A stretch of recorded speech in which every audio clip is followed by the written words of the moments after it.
Bonjour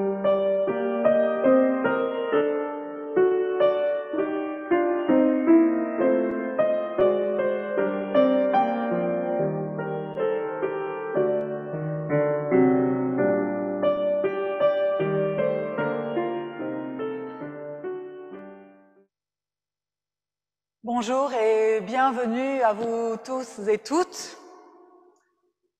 Écoutez cette bonne nouvelle que nous redisons tous les dimanches. Dieu, le puissant, l'origine et l'accomplissement de toutes choses, vous accueille pour que votre vie soit paisible, épanouie.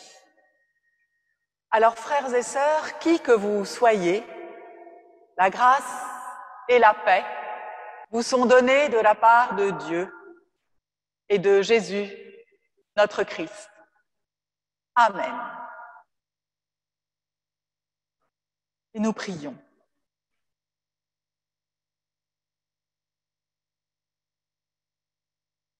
Merci Dieu pour le temps que tu m'accordes aujourd'hui encore.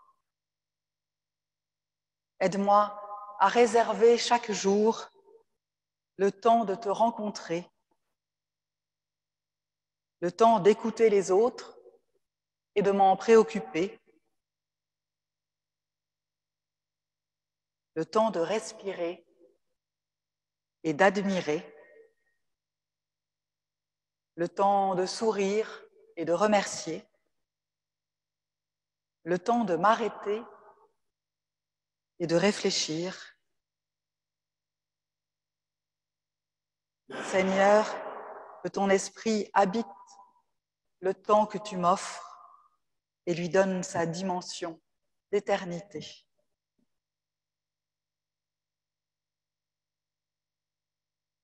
Et nous poursuivons cette louange en chantant.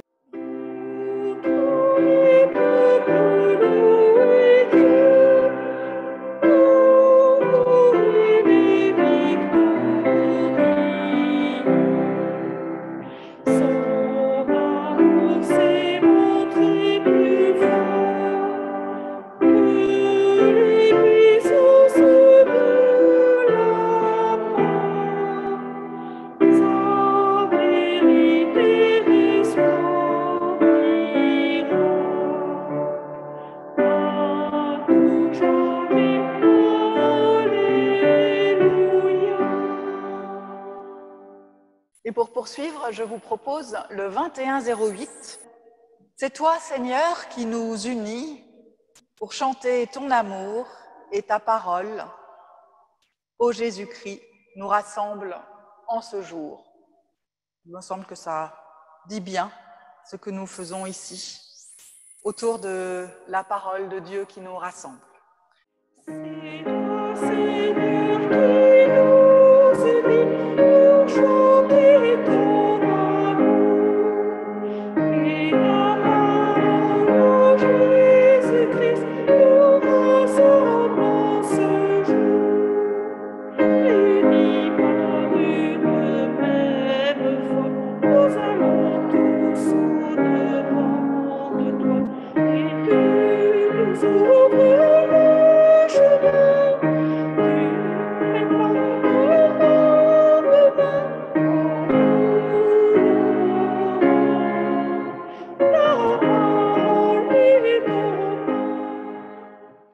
Voici maintenant le moment de nous présenter à Dieu comme nous sommes, en laissant tomber nos masques et nos armures.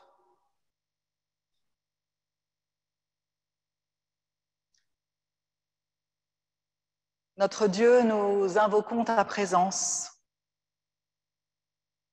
Mais il est vrai qu'en nous sont des résistances, les débris de vieilles luttes que nous croyons disparues, mais qui ressurgissent encore et encore.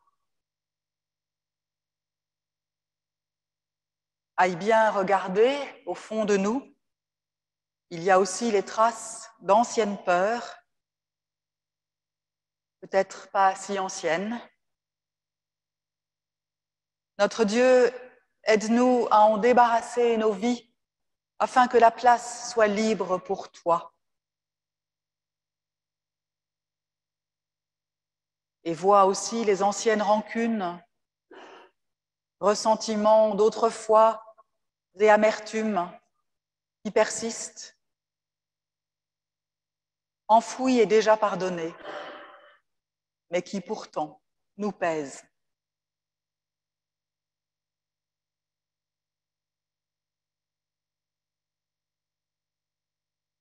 Notre Dieu, redonne-nous un cœur pur et droit, afin que rien, vraiment rien, ne puisse entraver ta présence d'amour. Amen.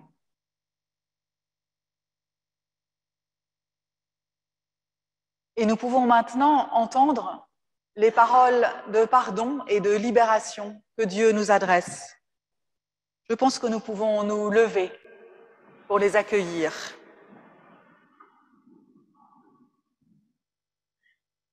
Mon frère, ma sœur, parce que nous sommes impardonnables, nous sommes pardonnés. C'est pourquoi nous pouvons vivre en paix. Dieu nous fait grâce, il nous pardonne en Christ. Nous sommes appelés à recommencer, nous sommes appelés à ressusciter et à vivre sous la conduite de l'Esprit. Amen.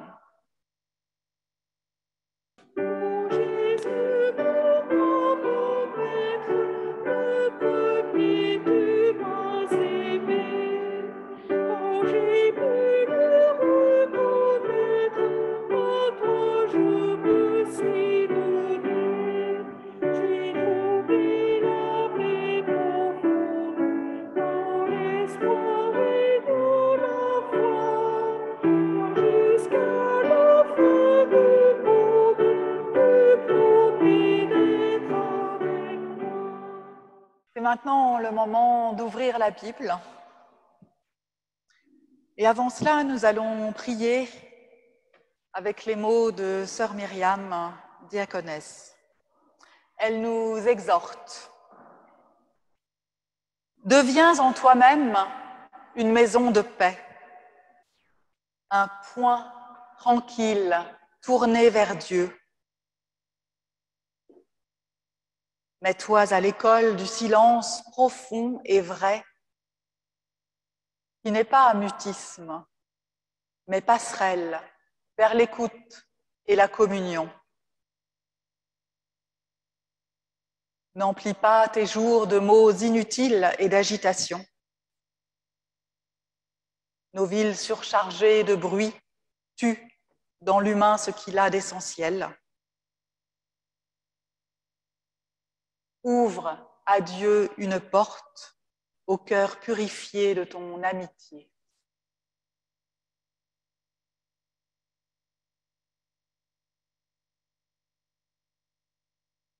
Et nous lisons ce matin l'évangile du jour dans l'évangile selon Marc, au chapitre 10, les versets 17 à 22.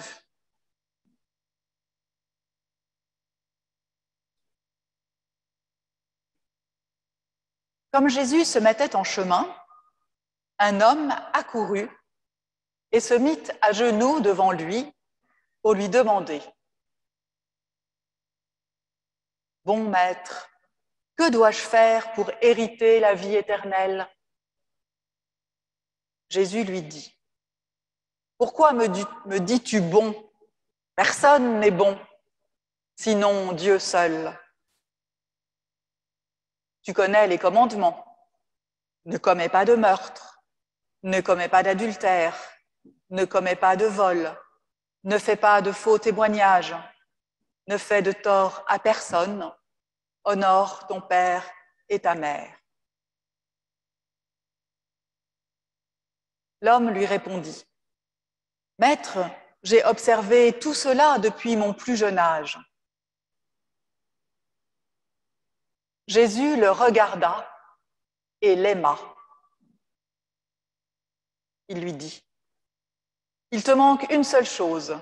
Va, vends tout ce que tu as, donne-le aux pauvres, et tu auras un trésor dans le ciel. Puis viens et suis-moi. Mais l'homme s'assombrit à cette parole et s'en alla tout triste, car il avait beaucoup de biens.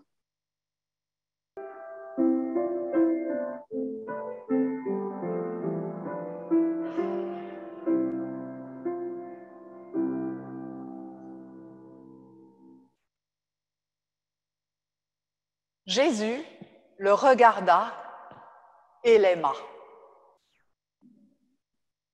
C'est une curieuse petite phrase, presque cachée au milieu de notre récit. Je vous propose de nous attarder un peu sur elle.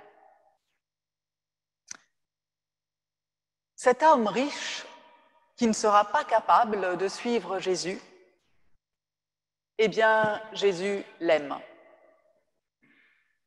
Jésus l'aime quand même, malgré tout, malgré son orgueil, malgré sa faiblesse.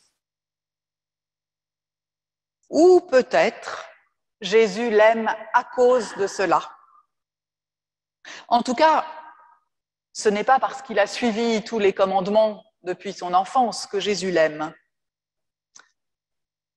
En effet, après que l'homme a raconté tout ce qu'il a fait de si bien, l'évangéliste Marc ne dit pas « Jésus l'écouta et l'aima » ou « Jésus l'entendit et l'aima ».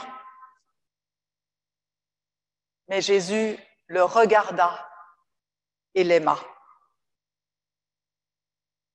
Ce n'est pas pour ce qu'il a dit que Jésus l'aime. Mais en le regardant, Jésus voit autre chose que ce que l'homme a dit. L'homme, d'une certaine façon, dit « Ah, moi, j'ai toujours fait ce qu'il fallait faire. Je suis quelqu'un de très vertueux. Je suis un bon croyant. » Mais Jésus, lui, voit autre chose. Il voit un homme qui est sûr de lui, un homme qui se met en avant, un homme qui a besoin de certitude pour se rassurer, un homme avide de reconnaissance, un homme qui essaye de se faire passer pour bon. Mais voilà, Jésus l'a dit, personne n'est bon, pas même Jésus lui-même. Si notre homme avait bien écouté cette phrase de Jésus, il n'aurait pas tenté de l'impressionner avec ses hauts faits. Mais il est tellement sûr de son coup qu'il n'écoute pas ce que Jésus lui dit. Et Jésus voit en lui un homme perdu, mais qui tient droit grâce à son argent. Son argent qui lui fait comme une armure solide, qui le tient. Et d'ailleurs, il ne voudra pas lâcher son armure. Cet homme, Jésus l'aime. Il le regarde et il l'aime. Je crois que c'est important de relever ce lien entre le regard et l'amour, entre le regard de Jésus et l'amour. Le regard que Jésus pose sur nous nous rend dignes d'être aimés. Par son regard, Jésus nous offre de nous découvrir dignes d'être aimés. Et l'homme riche, lui, ne l'a pas vu. Sinon, il n'aurait pas eu peur de quitter son armure d'or et d'argent. Le simple regard que Jésus pose sur nous peut changer le regard que nous avons sur nous-mêmes et nous transformer.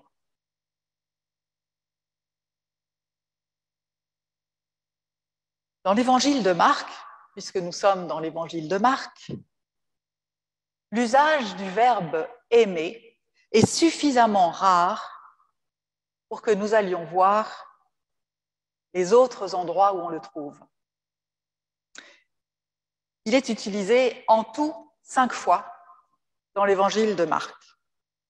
Les 4 autres fois sont regroupées au chapitre 12 dans un dialogue avec un scribe qui interroge Jésus pour savoir quel est le plus grand des commandements. Et voilà la réponse de Jésus. Le premier, c'est « Écoute, Israël, le Seigneur, notre Dieu, le Seigneur est un. Et tu aimeras le Seigneur, ton Dieu, de tout ton cœur, de toute ton âme, de toute ton intelligence et de toute ta force. » Le second, c'est « Tu aimeras ton prochain comme toi-même. Il n'y a pas d'autre commandement plus grand que ces deux-là. » Le scribe est satisfait de la réponse de Jésus. Il lui dit « C'est bien, maître, tu as dit avec vérité qu'il est un et qu'il n'y en a pas d'autre que lui, et que l'aimer de tout son cœur, de toute son intelligence et de toute sa force, et aimer son prochain comme soi-même, c'est plus que tous les holocaustes et les sacrifices. »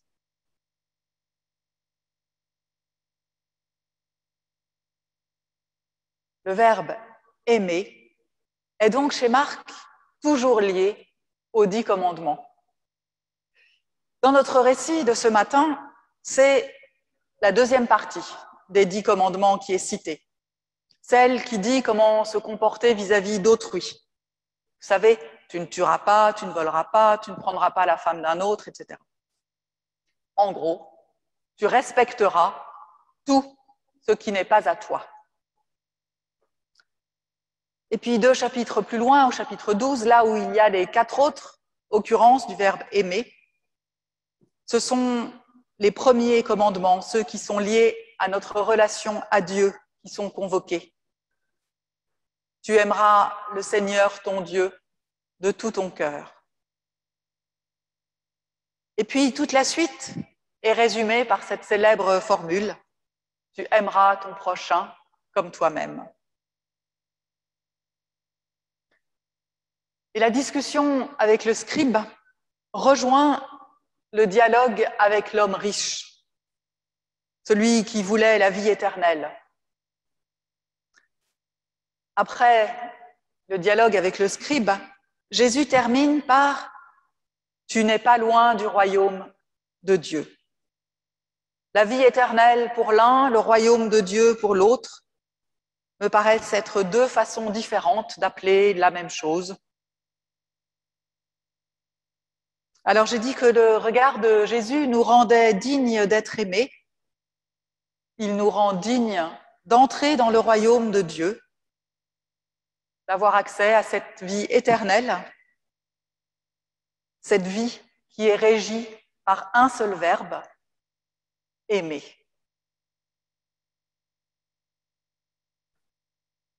Et puisque l'on parle de Jésus qui aime, alors ici, la figure du disciple que Jésus aimait fait irruption. Alors oui, je sais, vous allez me dire, ou pas, on change d'évangile. C'est sûr. Le disciple que Jésus aimait, il est dans l'évangile de Jean uniquement. Souvent, on l'appelle le disciple bien-aimé. Peut-être parce que c'est plus politiquement correct que le disciple que Jésus aimait. C'est à ce disciple que Jésus confie sa mère quand il est sur la croix. Et c'est ce disciple, nous dit l'évangile de Jean, qui écrit l'évangile de Jean. Même si nous savons bien que ce n'est pas possible qu'un disciple de Jésus ait écrit de sa main un évangile, et encore moins celui que l'on appelle l'évangile de Jean, puisqu'il a été écrit plus de 50 ans après la mort de Jésus et que tous les disciples étaient vraisemblablement eux aussi déjà morts. Mais en tout cas, ce disciple, celui que l'Évangile appelle le disciple que Jésus aimait. C'est lui qui est chargé de prendre soin de ce qui restera de Jésus, de son histoire et de sa mère. Il est chargé de donner une continuité à cette fantastique aventure qu'ils ont vécue ensemble. Et dans l'Évangile, ce disciple que Jésus aimait n'a pas d'autre nom que cette périphrase. C'est ainsi que l'on parle de lui, le disciple que Jésus aimait. Il n'a pas de nom, pas de prénom. Je suis sûre, moi, que c'est fait exprès. C'est pour que chacun, chacune, se sente concerné par cette mission de poursuivre l'œuvre de Jésus, que chacun se sente concerné par cet amour de Jésus. Jésus a certainement vu la possibilité d'une telle personne dans l'homme riche de l'évangile de Marc. Et il l'a aimé. Même si cet homme n'a pas réussi dans son entreprise de suivre Jésus, en tout cas pas là, pas à ce moment, mais Jésus l'a aimé. Jésus nous regarde, il nous aime. Son regard, son amour ouvre pour nous une voie à suivre dans la suite de Jésus. Par ce regard, c'est comme si Jésus déroulait pour nous un tapis rouge où nous pouvons nous engager. Et à cet homme qui a observé tous les commandements sans faillir, dit-il, Jésus dit qu'il lui manque quelque chose, une chose, la chose la plus importante, se défaire de ses liens pour ne plus faire que suivre Jésus sur ce tapis rouge.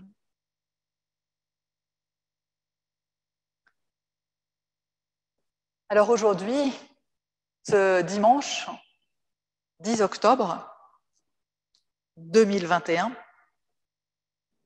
ce récit biblique est un peu difficile à lire alors que viennent de tomber les conclusions du travail de la Commission sur les abus sexuels dans l'Église catholique depuis 70 ans. Dans ses recommandations, à la fin de son rapport, cette commission insiste à de nombreuses reprises sur le rôle qu'a pu jouer dans ce drame la survalorisation des prêtres qui deviennent des héros et sont dans une position de surplomb et de domination par rapport aux laïcs. Notre homme riche est précisément dans ce cas, dans une position de surplomb par rapport à ses contemporains. Ce surplomb est figuré dans le récit de Marc par la richesse. La richesse installe cet homme comme sur un marchepied, d'où il a un pouvoir aberrant et illégitime sur tous les autres. Et bien entendu, ce pouvoir vicieux, il ne veut pas s'en défaire, même pour suivre Jésus.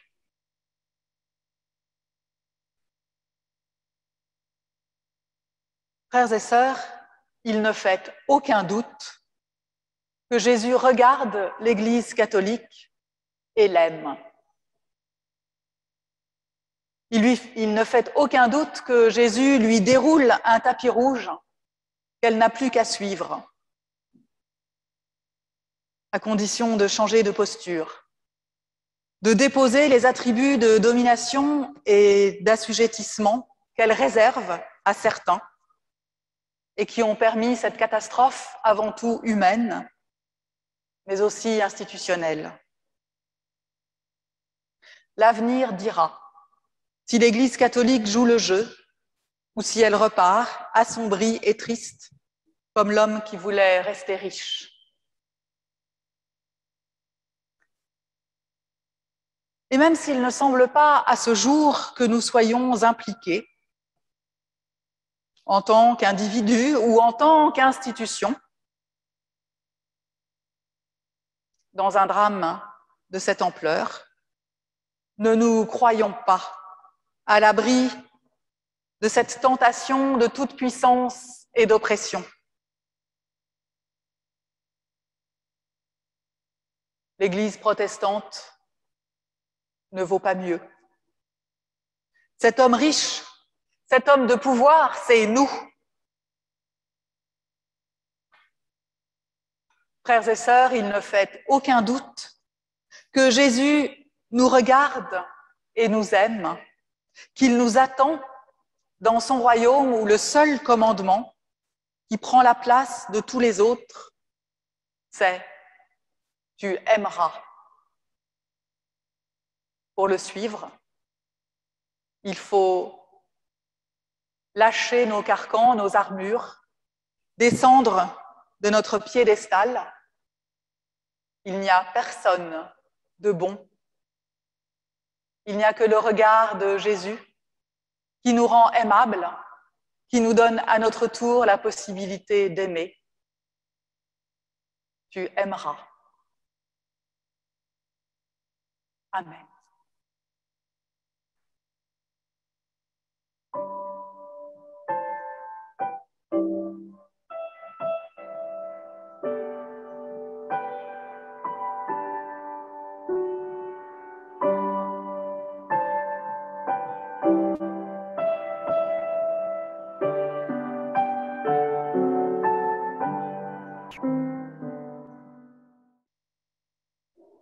Je crois en toi, mon Sauveur ressuscité, c'est ce que nous allons chanter. Je crois en toi, mon Sauveur ressuscité, viens me bourra de mon cœur en tes mains.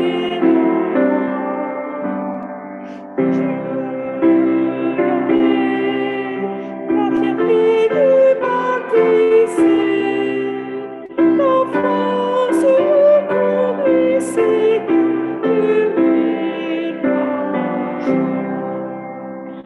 Ô Seigneur, aide de la vie, je chante avec amour en Jésus-Christ. Dans la prière d'intercession.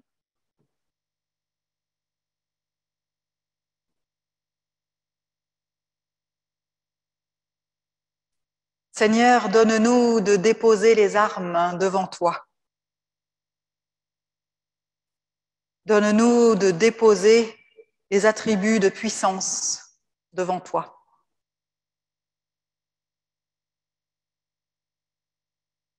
S'appliquer à vivre d'un cœur de pauvre, faire d'un rien la merveille du monde,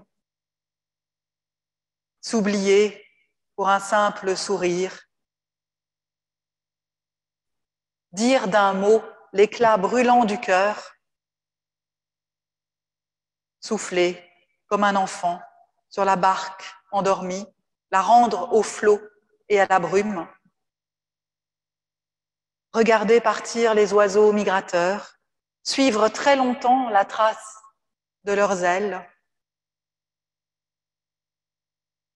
faire le premier pas, puis encore le second pour rejoindre un visage, oublier nos raisons, perdre nos avoirs, trouver un air pour tous les jours et un pour le dimanche, laisser vivre l'étranger s'il s'arrête chez nous, dormir au creux de l'ombre tout en rêvant de Dieu, s'en aller à plusieurs pour regarder la vie innombrable.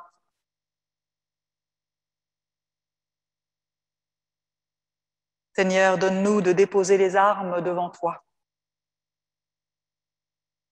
Nous te présentons tous les êtres humains en quête d'écoute, de reconnaissance, d'apaisement, de bonheur.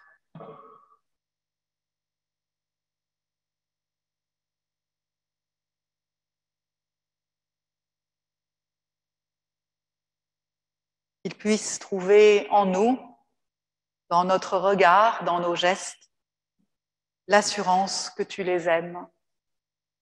Amen.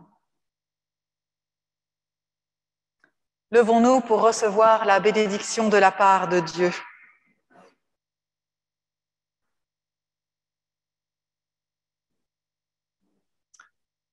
Allez, allez comme des gens qui attendent l'aurore, puis le jour qui ne finit plus.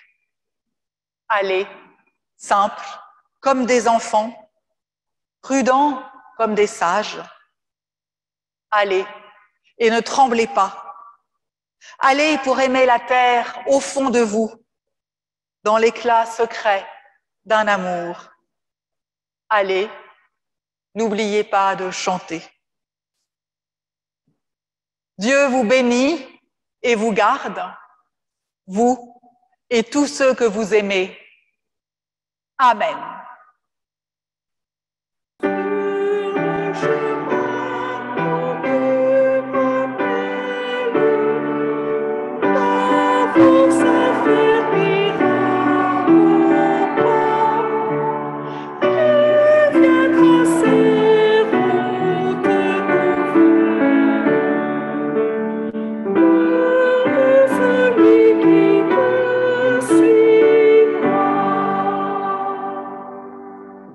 Bon dimanche à tous, bonne semaine et à dimanche prochain.